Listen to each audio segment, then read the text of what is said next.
ओम नमो भगवते वासुदेवाय। दोस्तों, आप श्री भागवत महापुराण के स्कंद 5 के अध्याय 20 का श्रवण कर रहे हैं। अन्य 6 द्वीपों तथा लोकालोक पर्वत का वर्णन। श्री सुखदेव जी कहते हैं, राजन, अब परिमाण, लक्षण और स्थिति के अनुसार प्लक्ष आदि अन्य द्वीपों के वर्ष विभाग का वर्णन किया जाता है। जिस प्रकार मेरू पर्वत जम्बू द्वीप से घिरा हुआ है, उसी प्रकार जम्बू द्वीप भी अपने ही समान परिमाण और विस्तार वाले खारे जल के समुद्र से परिवेष्टित है। फिर खाई जिस प्रकार बाहर के उपवन से घिरी रहती है, उसी प्रकार क्षार समुद्र भी अपने से दूने विस्तार वाले प्लक्ष द्वीप से घिरा हुआ है। जम्बू द्वीप में जितना बड़ा जामुन का पेड़ है, उतने ही विस्तार वाला यहाँ सुवर्णमय प्लक्ष का वृक्ष है। उसी के कारण इसका नाम प्लक्ष द्वीप हुआ है। यहाँ 7 जिह्वाओं वाले अग्निदेव विराजते हैं। इस द्वीप के अधिपति प्रियव्रत पुत्र महाराज इद्मजिह्व थे। उन्होंने इसको 7 वर्षों में विभक्त किया और उन्हें उन वर्षों के समान ही नाम वाले अपने पुत्रों को सौंप दिया था। स्वयं आध्यात्म योग का आश्रय लेकर उपरत हो गए। इन वर्षों के नाम शिव, यवस, सुभद्र, शांत, क्षेम, अमृत और अभय है। इनमें भी 7 पर्वत और 7 नदियां ही प्रसिद्ध हैं। वहाँ मणिकूट, वज्रकूट, इंद्रसेन, ज्योतिष्मान, सुपर्ण, हिरण्यष्ठीव और मेघमाल, ये 7 मर्यादा पर्वत हैं तथा अरुणा, ऋमणा, आंगिरसी, सावित्री, सुप्रभाता, ऋतंभरा और सत्यंभरा, ये 7 महानदियां हैं। वहाँ हंस, पतंग, ऊर्ध्ववायन और सत्यांग नाम के 4 वर्ण हैं। उक्त नदियों के जल में स्नान करने से इनके रजोगुण तमोगुण क्षीण होते रहते हैं। इनकी आयु 1000 वर्ष की होती है। इनके शरीर में देवताओं की भांति थकावट, पसीना आदि नहीं होता और संतानोत्पत्ति भी उन्हीं के समान होती है। ये त्रयी विद्या के द्वारा तीनों वेदों में वर्णन किए हुए स्वर्ग के द्वारभूत आत्मस्वरूप भगवान सूर्य की उपासना करते हैं। वे कहते हैं कि जो सत्य और ऋत, वेद और शुभाशुभ फल के अधिष्ठाता हैं, उन पुराण पुरुष विष्णु स्वरूप भगवान सूर्य की हम शरण में जाते हैं। प्लक्ष आदि 5 द्वीपों में सभी मनुष्यों को जन्म से ही आयु, इंद्रिय, मनोबल, इंद्रिय बल, शारीरिक बल, बुद्धि और पराक्रम समान रूप से सिद्ध रहते हैं। प्लक्ष द्वीप अपने ही समान विस्तार वाले इक्षुरस के समुद्र से घिरा हुआ है। इसके आगे उससे दुगुने परिमाण वाला शाल्मली द्वीप है, जो उतने ही विस्तार वाले मदिरा के सागर से घिरा है। प्लक्ष द्वीप के पाकर के पेड़ के बराबर उसमें शाल्मली का वृक्ष है। कहते हैं यही वृक्ष अपने वेदमय पंखों से भगवान की स्तुति करने वाले पक्षीराज भगवान गरुड़ का निवास स्थान है तथा यही इस द्वीप के नामकरण का भी हेतु है। इस द्वीप के अधिपति प्रियव्रत पुत्र महाराज यज्ञबाहु थे। उन्होंने इसके सुरोचन, सौमनस्य, रमणक, देववर्ष, पारिभद्र, आप्यायन और अविज्ञात नाम से 7 विभाग किए और इन्हें इन्हीं नाम वाले अपने पुत्रों को सौंप दिया। इनमें भी 7 वर्ष पर्वत और 7 ही नदियां प्रसिद्ध हैं। पर्वतों के नाम स्वरस, शतशृंग, वामदेव, कुंद, मुकुंद, पुष्पवर्ष और सहस्त्रश्रुति हैं। नदियां अनुमति, सिनीवाली, सरस्वती, कुहू, रजनी, नंदा और राका हैं। इन वर्षों में रहने वाले श्रुतधर, वीरधर, वसुंधर और ईशनधर नाम के 4 वर्ण वेदमय आत्मस्वरूप भगवान चंद्रमा की वेद मंत्रों से उपासना करते हैं, जो कृष्ण पक्ष और शुक्ल पक्ष में अपनी किरणों से विभाग करके देवता, पितर और संपूर्ण प्राणियों को अन्न देते हैं। वे चंद्रदेव हमारे राजा हों। इसी प्रकार मदिरा के समुद्र से आगे उससे दूने परिमाण वाले कुश द्वीप हैं। पूर्वोक्त द्वीपों के समान यह भी अपने ही समान विस्तार वाले घृत के समुद्र से घिरा हुआ है। इसमें भगवान का रचा हुआ एक कुशों का झाड़ है, उसी से इस द्वीप का नाम निश्चित हुआ है। वह दूसरे अग्निदेव के समान अपनी कोमल शिखाओं की कांति से समस्त दिशाओं को प्रकाशित करता रहता है। राजन, इस द्वीप के अधिपति प्रिय व्रतपुत्र महाराज हिरण्यरेता थे। उन्होंने इसके 7 विभाग करके उनमें से एक एक अपने 7 पुत्र वसु, वसुदान, दृढ़ रुचि, नाभिगुप्त, स्तुयत व्रत, विविक्त और वामदेव को दे दिया और स्वयं तप करने चले गए। उनकी सीमाओं को निश्चय करने वाले 7 पर्वत हैं और 7 ही नदियां हैं। पर्वतों के नाम चक्र, चतुश्रृंग, कपिल, चित्रकूट, देवानीक, ऊर्ध्वरोमा और द्रविण हैं। नदियों के नाम हैं रसकुल्या, मधुकुल्या, मित्रविंदा, श्रुतविंदा, देवगर्भा, घृतच्युता और मंत्रमाला।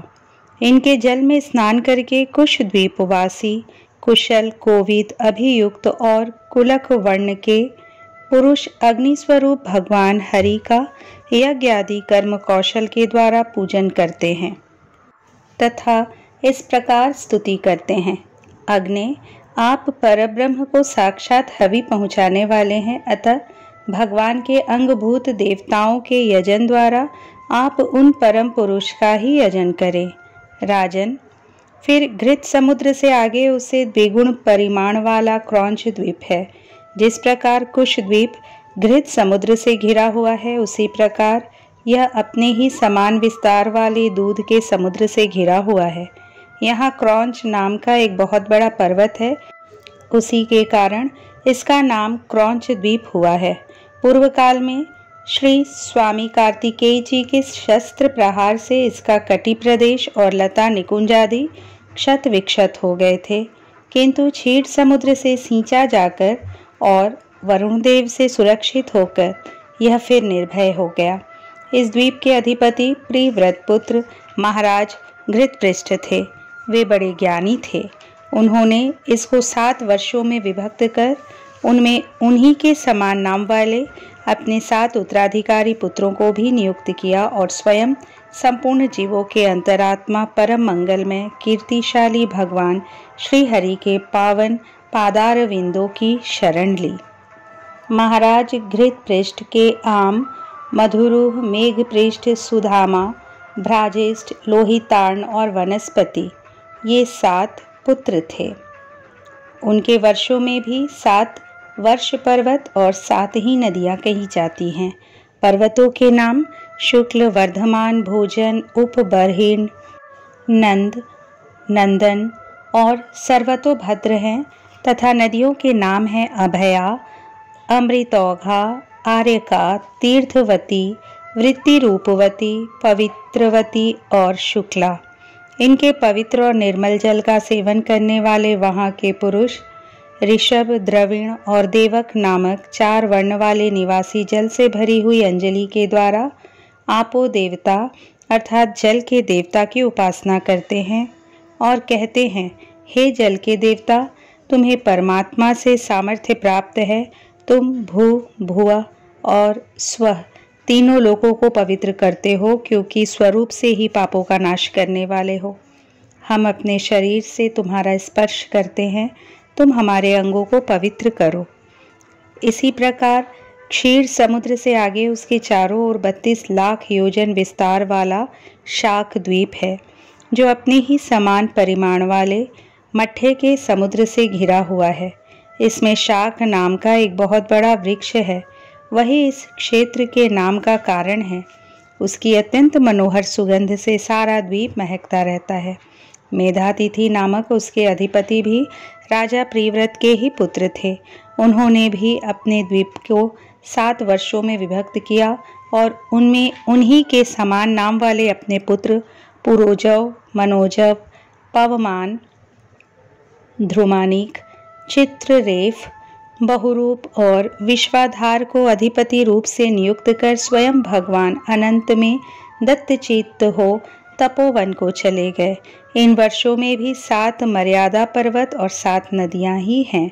पर्वतों के नाम ईशान, उरुश्रृंग, बलभद्र, शतकेसर, सहस्त्रस्त्रोत, देवपाल और महानस हैं तथा नदियां अनघा, आयुर्दा, उभय स्पृष्टि, अपराजिता, पंचपदी, सहस्त्रस्तुति और निजधृति है।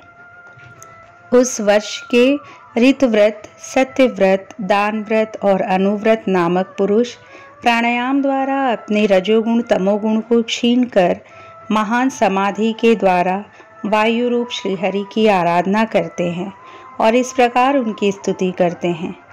जो प्राण आदि वृत्ति रूप अपनी ध्वजाओं के सहित प्राणियों के भीतर प्रवेश करके उनका पालन करते हैं तथा संपूर्ण दृश्य जगत जिनके अधीन है, वे साक्षात अंतर्यामी वायु भगवान हमारी रक्षा करें। इसी तरह मट्ठे के समुद्र से आगे उसके चारों ओर उसे दुगुने विस्तार वाले पुष्कर द्वीप है। वह चारों ओर से अपने ही समान विस्तार वाले मीठे जल के समुद्र से घिरा है। वहां अग्नि की शिखा के समान देदीप्यमान लाखों स्वर्णमय पंखड़ियों वाला एक बहुत बड़ा पुष्कर अर्थात कमल है, जो ब्रह्मा जी का आसन माना जाता है। उस द्वीप के बीचों बीच उसके पूर्वीय और पश्चिमी भागों की मर्यादा निश्चित करने वाला मानसोत्तर नाम का एक ही पर्वत है। यह 10,000 योजन ऊंचा और उतना ही लंबा है। इसके ऊपर चारों दिशाओं में इंद्रादि लोकपालों की 4 पुरियां हैं।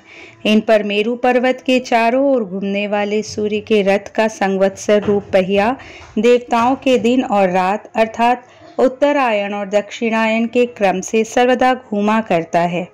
उस द्वीप का अधिपति प्रियव्रत पुत्र वीतिहोत्र भी अपने पुत्र रमणक और धातकी को दोनों वर्षों का अधिपति बनाकर स्वयं अपने बड़े भाइयों के समान भगवत सेवा में ही तत्पर रहने लगा था। वहां के निवासी ब्रह्मा रूप भगवान हरि की ब्रह्म सालोक्यादि की प्राप्ति कराने वाले कर्मों से आराधना करते हुए इस प्रकार स्तुति करते हैं। जो साक्षात कर्म फल रूप हैं और एक परमेश्वर में ही जिनकी पूर्ण स्थिति है तथा जिनकी सब लोग पूजा करते हैं, ब्रह्म ज्ञान के साधन रूप उन अद्वितीय और शांत स्वरूप ब्रह्म मूर्ति भगवान को मेरा नमस्कार है। श्री सुखदेव जी कहते हैं, राजन, इसके आगे लोकालोक नाम का पर्वत है। यह पृथ्वी के सब ओर सूर्य आदि के द्वारा प्रकाशित और अप्रकाशित प्रदेशों के बीच में उनका विभाग करने के लिए स्थित है। मेरु से लेकर मानसोत्तर पर्वत तक जितना अंतर है उतनी ही भूमि शुद्धोदक समुद्र के उस ओर है। उसके आगे सुवर्णमयी भूमि है जो दर्पण के समान स्वच्छ है। इसमें गिरी हुई कोई वस्तु फिर नहीं मिलती, इसलिए वहां देवताओं के अतिरिक्त और कोई प्राणी नहीं रहता। लोकालोक पर्वत सूर्य आदि से प्रकाशित और अप्रकाशित भूभागों के बीच में है, इससे इसका यह नाम पड़ा है। इसे परमात्मा ने त्रिलोकी के बाहर उसके चारों ओर सीमा के रूप में स्थापित किया है। यह इतना ऊंचा और लंबा है कि इसके एक ओर से तीनों लोकों को प्रकाशित करने वाली सूर्य से लेकर ध्रुव पर्यंत समस्त ज्योतिर्मंडल की किरणें दूसरी ओर नहीं जा सकती। विद्वानों ने प्रमाण, लक्षण और स्थिति के अनुसार संपूर्ण लोकों का इतना ही विस्तार बतलाया है। यह समस्त भूगोल 50 करोड़ योजन है। इसका चौथाई भाग अर्थात 12.5 करोड़ योजन विस्तार वाला यह लोकालोक पर्वत है। इसके ऊपर चारों दिशाओं में समस्त संसार के गुरु स्वयंभू श्री ब्रह्मा जी ने संपूर्ण लोकों की स्थिति के लिए ऋषभ, पुष्कर, चूड़, वामन और अपराजित नाम के 4 गजराज नियुक्त किए हैं। इन दिग्गजों की और अपने अंश स्वरूप इंद्रादि लोकपालों की विविध शक्तियों की वृद्धि तथा समस्त लोकों के कल्याण के लिए परम ऐश्वर्य के अधिपति सर्वांतर्यामी परम पुरुष श्री हरि अपने विश्वक्सेन आदि पार्षदों के सहित इस पर्वत पर सब ओर विराजते हैं। वे अपने विशुद्ध सत्व श्री विग्रह को, जो धर्म, ज्ञान, वैराग्य और ऐश्वर्य आदि 8 महासिद्धियों से संपन्न हैं, धारण किए हुए हैं। उनके कर कमलों में शंख, चक्र आदि आयुध सुशोभित हैं। इस प्रकार अपनी योग माया से रचे हुए विविध लोकों की व्यवस्था को सुरक्षित रखने के लिए वे इसी लीलामय रूप से कल्प के अंत तक वहाँ सब ओर रहते हैं। लोकालोक के अंतर्वर्ती भूभाग का जितना विस्तार है, उसी से उसके दूसरी ओर के आलोक प्रदेश के परिमाण की भी व्याख्या समझ लेनी चाहिए। उसके आगे तो केवल योगेश्वरों की ही ठीक ठीक गति हो सकती है। राजन, स्वर्ग और पृथ्वी के बीच में जो ब्रह्मांड का केंद्र है, वही सूर्य की स्थिति है। सूर्य और ब्रह्मांड गोलक के बीच में सब ओर से 25 करोड़ योजन का अंतर है। सूर्य इस मृत अर्थात मरे हुए अंड में वैराज रूप से विराजते हैं। इसी से इनका नाम मार्तंड हुआ। ये हिरण्यमय अर्थात ज्योतिर्मय ब्रह्मांड से प्रकट हुए हैं, इसलिए इन्हें हिरण्यगर्भ भी कहते हैं। सूर्य के द्वारा ही दिशा, आकाश, द्युलोक अर्थात अंतरिक्ष लोक, भूरलोक, स्वर्ग और मोक्ष के प्रदेश, नरक और रसातल तथा अन्य समस्त भागों का विभाग होता है। सूर्य ही देवता, तिर्यक, मनुष्य, सरीसृप और लता वृक्ष आदि समस्त जीव समूहों के आत्मा और नेत्रेंद्रिय के अधिष्ठाता हैं। इस तरह श्रीमद् भागवत महापुराण के पंचम स्कंद का 20वां अध्याय संपूर्ण हुआ।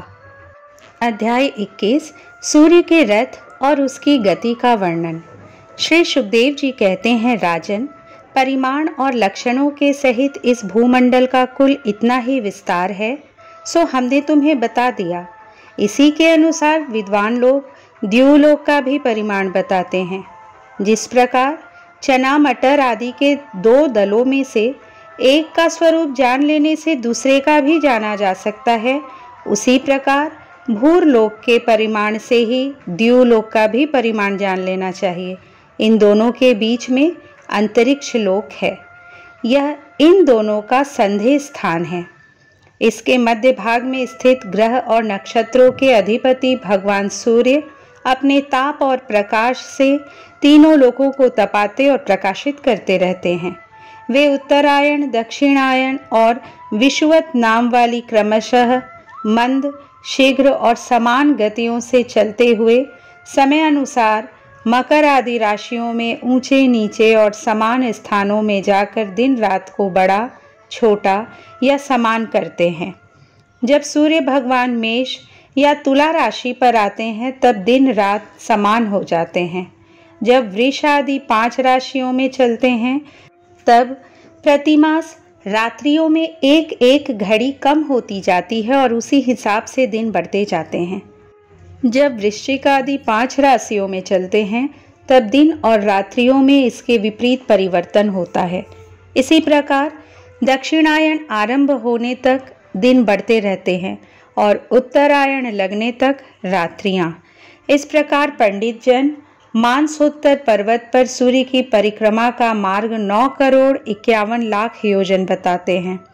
उस पर्वत पर मेरु के पूर्व की ओर इंद्र की देवधानी, दक्षिण में यमराज की संयमनी, पश्चिम में वरुण की निम्लोचनी और उत्तर में चंद्रमा की विभावरी नाम की पुरियां हैं।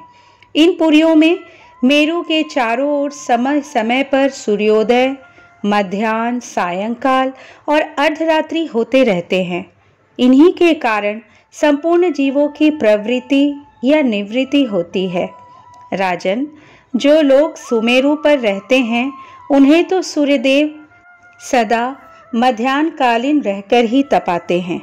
वे अपनी गति के अनुसार अश्विनी आदि नक्षत्रों की ओर जाते हुए यद्यपि मेरु को बाईं ओर रखकर चलते हैं, तो भी सारे ज्योतिर्मंडल को घुमाने वाली निरंतर दाईं ओर बहती हुई प्रवाह वायु द्वारा घुमा दिए जाने से वे उसे दाईं ओर रखकर चलते जान पड़ते हैं। जिस पुरी में सूर्य भगवान का उदय होता है, उसके ठीक दूसरी ओर की पुरी में वे अस्त होते मालूम होंगे और जहां वे लोगों को पसीने पसीने करके तपा रहे होंगे, उसके ठीक सामने की ओर आधी रात होने के कारण वे उन्हें निद्रावश किए होंगे। जिन लोगों के मध्याह्न के समय वे स्पष्ट दिख रहे होंगे। वे ही जब सूर्य सौम्य दिशा में पहुंच जाए तब उनका दर्शन नहीं कर सकेंगे। सूर्यदेव जब इंद्र की पुरी से यमराज की पुरी को चलते हैं तब 15 घड़ी में वे 2.25 करोड़ और 12.5 लाख योजन से कुछ 25,000 योजन अधिक चलते हैं। फिर इसी क्रम से वे वरुण और चंद्रमा की पुरियों को पार करके पुनः इंद्र की पुरी में पहुंचते हैं। इस प्रकार चंद्रमा आदि अन्य ग्रह भी ज्योतिष चक्र में अन्य नक्षत्रों के साथ साथ उदित और अस्त होते रहते हैं। इस प्रकार भगवान सूर्य का वेदमय रथ एक मुहूर्त में 34,08,100 योजन के हिसाब से चलता हुआ इन चारों पुरियों में घूमता रहता है। इसका संवत्सर नाम का एक चक्र अर्थात पहिया बतलाया जाता है।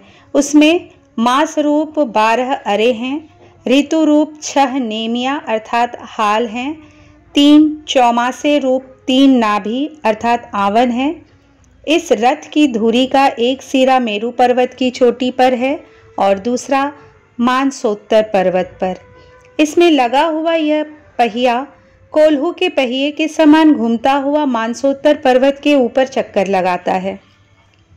इस धुरी में जिसका मूल भाग जुड़ा हुआ है, ऐसी एक धुरी और है, वह लंबाई में इससे चौथाई है। इसका ऊपरी भाग तैल यंत्र के धुरे के समान ध्रुव लोक से लगा हुआ है। इस रथ में बैठने का स्थान 36 लाख योजन लंबा और 9 लाख योजन चौड़ा है। इसका जुआ भी 36 लाख योजन ही लंबा है। उसमें अरुण नाम के सारथी ने गायत्री आदि छंदों के से नाम वाले 7 घोड़े जोत रखे हैं। वे ही इस रथ पर बैठे हुए भगवान सूर्य को ले चलते हैं। सूर्यदेव के आगे उन्हीं की ओर मुंह करके बैठे हुए अरुण उनके सारथी का कार्य करते हैं।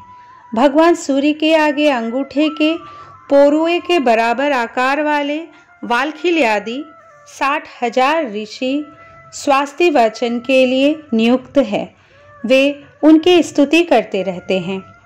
इनके अतिरिक्त ऋषि, गंधर्व, अप्सरा, नाग, यक्ष, राक्षस और देवता भी, जो कुल मिलाकर 14 हैं, किंतु जोड़े से रहने के कारण 7 गण कहे जाते हैं, प्रत्येक मास में भिन्न भिन्न नामों वाले होकर अपने भिन्न भिन्न कर्मों से प्रत्येक मास में भिन्न भिन्न नाम धारण करने वाले आत्म स्वरूप भगवान सूर्य की 2-2 मिलकर उपासना करते हैं। इस प्रकार भगवान सूर्य भूमंडल के 9 करोड़ 51 लाख योजन लंबे घेरे में से प्रत्येक क्षण में 2002 योजन की दूरी पार कर लेते हैं। इस तरह श्रीमद् भागवत महापुराण के 5वें स्कंद का अध्याय 22 भिन्न भिन्न ग्रहों की स्थिति और गति का वर्णन। राजा परीक्षित ने पूछा, भगवान, आपने जो कहा कि यद्यपि भगवान सूर्य राशियों की ओर जाते समय मेरु और ध्रुव को दाईं ओर रखकर चलते मालूम होते हैं, किंतु वस्तुतः उनकी गति दक्षिणावर्त नहीं होती। इस विषय को हम किस प्रकार समझे? श्री सुखदेव जी ने कहा, राजन, जैसे कुम्हार के घूमते हुए चाक पर बैठकर उसके साथ घूमती हुई चींटी आदि की अपनी गति उससे भिन्न ही है, क्योंकि वह भिन्न भिन्न समय में उस चक्र के भिन्न भिन्न स्थानों में देखी जाती है। उसी प्रकार नक्षत्र और राशियों से उपलक्षित कालचक्र में पड़कर ध्रुव और मेरु को दाएं रखकर घूमने वाले सूर्य आदि ग्रहों की गति वास्तव में उससे भिन्न ही है, क्योंकि वे काल भेद से भिन्न भिन्न राशि और नक्षत्रों में देख पड़ते हैं। वेद और विद्वान लोग भी जिनकी गति को जानने के लिए उत्सुक रहते हैं, वे साक्षात आदि पुरुष भगवान नारायण ही लोकों के कल्याण और कर्मों की शुद्धि के लिए अपने वेदमय विग्रह काल को 12 मासों में विभक्त कर वसंत आदि 6 ऋतुओं में उनके यथा योग्य गुणों का विधान करते हैं। इस लोक में वर्णाश्रम धर्म का अनुसरण करने वाले पुरुष वेदत्रयी द्वारा प्रतिपादित छोटे बड़े कर्मों से इंद्र आदि देवताओं के रूप में और योग के साधनों से अंतर्यामी रूप में उनकी श्रद्धापूर्वक आराधना करके सुगमता से ही परम पद प्राप्त कर सकते हैं। भगवान सूर्य संपूर्ण लोकों के आत्मा है। वे पृथ्वी और द्युलोक के मध्य में स्थित आकाश मंडल के भीतर काल चक्र में स्थित होकर 12 मासों को भोगते हैं, जो संवत्सर के अवयव हैं और मेष आदि राशियों के नाम से प्रसिद्ध है। इनमें से प्रत्येक मास चंद्रमान से शुक्ल और कृष्ण 2 पक्ष का, पितृमान से 1 रात और 1 दिन का तथा सौरमान से 2.25 नक्षत्र का बताया जाता है। जितने काल में सूर्यदेव इस संवत्सर का 6ठा भाग भोगते हैं, उसका वह अवयव ऋतु कहा जाता है। आकाश में भगवान सूर्य का जितना मार्ग है, उसका आधा वे जितने समय में पार कर लेते हैं उसे एक अयन कहते हैं, तथा जितने समय में वे अपनी मंद, तीव्र और समान गति से स्वर्ग और पृथ्वी मंडल के सहित पूरे आकाश का चक्कर लगा जाते हैं, उसे अवान्तर भेद से संवत्सर, परिवत्सर, ईडावत्सर, अनुवत्सर अथवा वत्सर कहते हैं। इसी प्रकार सूर्य की किरणों से 1,00,000 योजन ऊपर चंद्रमा है। उसकी चाल बहुत तेज है, इसलिए वह सब नक्षत्रों से आगे रहता है। यह सूर्य के 1 वर्ष के मार्ग को 1 मास में, 1 मास के मार्ग को 2.25 दिनों में और 1 पक्ष के मार्ग को 1 ही दिन में तय कर लेता है।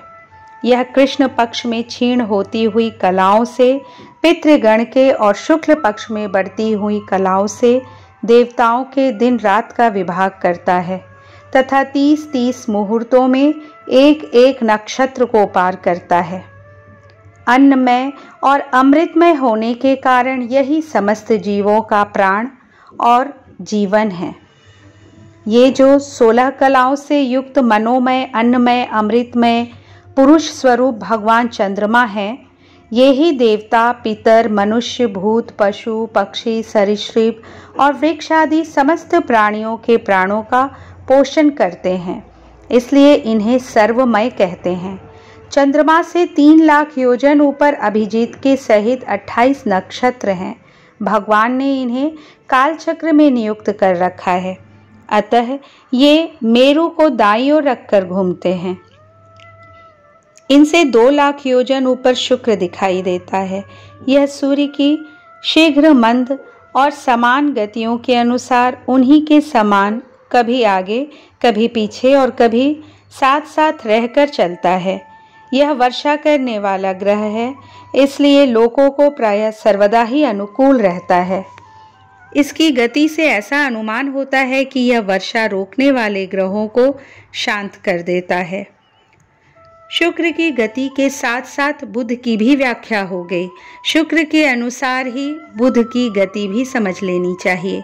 यह चंद्रमा का पुत्र शुक्र से 2,00,000 योजन ऊपर है।